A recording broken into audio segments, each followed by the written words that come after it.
je vous redonne la parole concernant la question de la régularisation et de l'harmonisation des conditions d'exploitation des terrasses éphémères.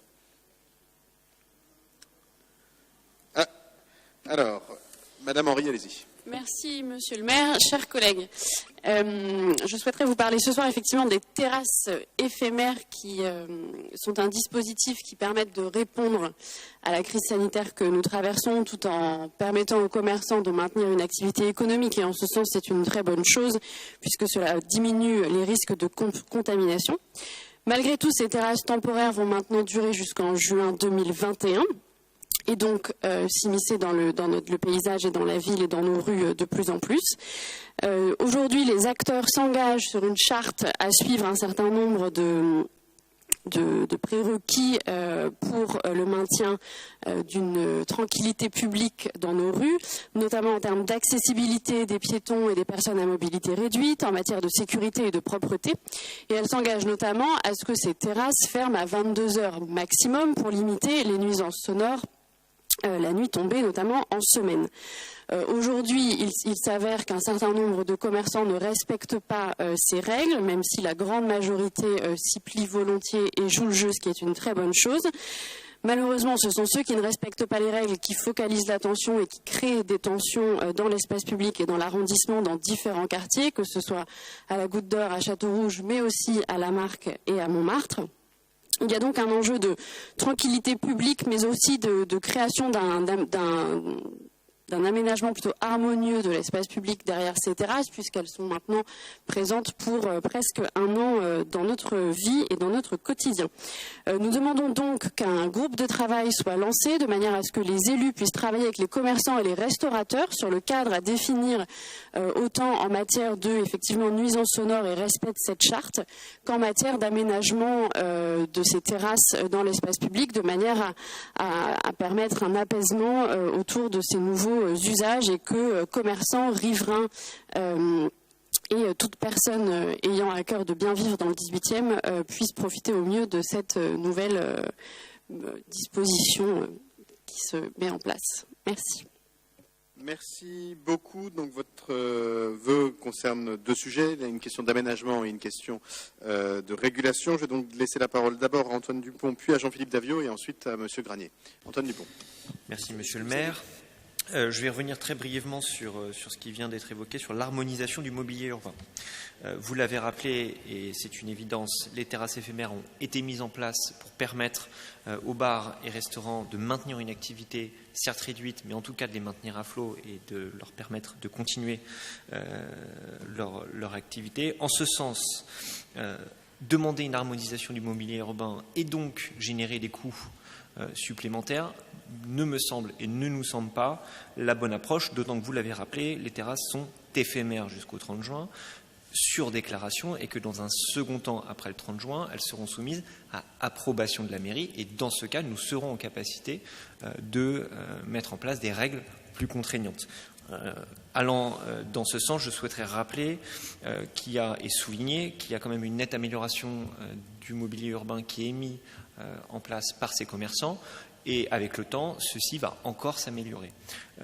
Pour autant, je souhaiterais quand même souligner que Paris n'a pas vocation à devenir un musée et qu'il est intéressant et important de laisser aussi chaque commerçant et chaque bar sa propre initiative dès lors qu'elle respecte le cadre qu'on va mettre en place ultérieurement. Et je laisserai mon collègue Jean-Philippe Davio préciser ses propos. Merci. Jean-Philippe Davio. Oui, merci Monsieur le maire. Madame Henry, vous avez pointé un vrai sujet. Évidemment, ces terrasses éphémères, c'est une innovation. Et donc, évidemment, les conditions d'exploitation aussi, d'une certaine manière. Et on a pu constater, en effet, un certain nombre de débordements, quels que soient les quartiers. D'ailleurs, avec mon collègue Kevin on a eu l'occasion d'aller rendre visite à une bonne partie de ces établissements, mais notre tournée du 18e n'est pas terminée encore, qui avaient pu être signalés à l'occasion de plaintes de riverains pour leur rappeler les conditions d'exploitation de leurs terrasses éphémères et leur donner un certain nombre d'indications. Ces indications, quelles sont-elles ? Elles sont de les informer que, certes, la ville de Paris a choisi de proposer une prolongation jusqu'au mois de juin prochain pour les établissements qui peuvent disposer de ces terrasses, mais compte tenu de l'expérience acquise depuis le début de l'utilisation, enfin de la mise en place et de l'utilisation de ces terrasses, tout cela a donné lieu à beaucoup de remontées d'expérience, en fonction desquelles la nouvelle charte qui va s'appliquer à partir du 1er octobre va être beaucoup plus contraignante.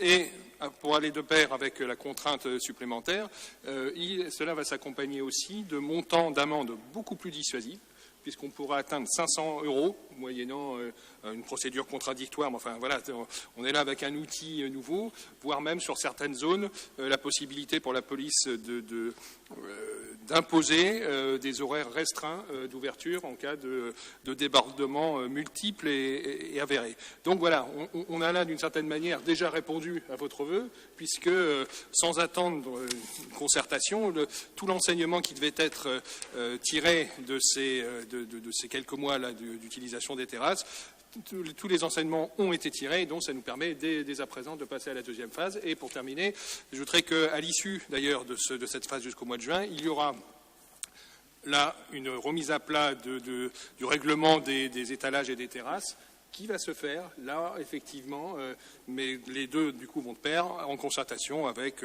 les élus, les riverains, les commerçants, etc.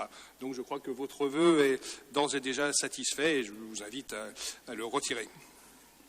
Merci. Monsieur Granier souhaitait prendre la parole, je la lui donne. Oui, j'ai à peine entendu enfin, ce que mon collègue Dagneau vient de dire, mais j'ai cru comprendre qu'il n'y avait aucune concertation qui avait été organisée, donc, et que d'une manière encore une fois autoritaire, les choses seraient imposées d'en haut et très verticales. Donc je ne sais pas si ma collègue va retirer son vœu ou non. Nous aurions souhaité, nous, dans le cadre de ce vœu, voter pour et associer les riverains qui ne sont pas mentionnés dans les parties prenantes de la concertation. Si vous maintenez votre vœu, à ce titre-là, nous voterons, avec cette modification, nous voterons en faveur. Merci. Madame Henry. Effectivement, je souhaite maintenir mon vœu. S'il a été exaucé préalablement, je ne vois pas bien où est la difficulté à le voter. Et effectivement, je pense qu'il y a aussi un souhait de notre part de pouvoir prendre part à ces discussions, ce qui n'a pas été le cas jusqu'à aujourd'hui. Et j'entends tout à fait le fait d'associer les riverains, et c'est quelque chose avec lequel je n'ai aucun souci. Bien, l'enjeu, il est de travailler sur le partage de l'espace public et de tirer les bilans de cette mise en œuvre. Moi, je considère que le travail, il est fait. La concertation, elle a lieu entre l'exécutif parisien, les mairies d'arrondissement et les personnes directement concernées, c'est-à-dire les commerçants et les riverains. J'entends tout à fait le souhait de l'opposition de participer à ces moments. Le conseil d'arrondissement, notamment, est le lieu de cette participation. Après, il y a un exécutif à l'échelle parisienne, à l'échelle de l'arrondissement, et il nous revient, parce que c'est au fond ce que les électeurs ont décidé, de faire vivre les politiques que nous votons ici. Donc sur le fond, moi je considère que votre vœu, il est satisfait, parce qu'il pose des problématiques réelles et qui doivent être entendues, et c'est justement ce que l'équipe que j'ai l'honneur de diriger fait. Voilà pourquoi je ne comprends pas bien l'objectif qui consiste à maintenir le vœu, mais tout en disant que les questions que vous soulevez sont légitimes, comme l'ont expliqué Antoine Dupont et Jean-Philippe Davio. J'invite la majorité plutôt à ne pas voter ce vœu, puisqu'au fond, il est quand même toujours un peu compliqué de se voter à soi-même un texte pour nous demander de faire ce qu'on fait déjà. Voilà. Et puis à un moment, les votes, ça exige aussi un tout petit peu de cohérence. Je vais donc mettre aux voix ce vœu. Qui est pour? Qui est contre? Qui s'abstient, il n'est pas adopté, mais le problème, lui, est pris en compte et nous y travaillons.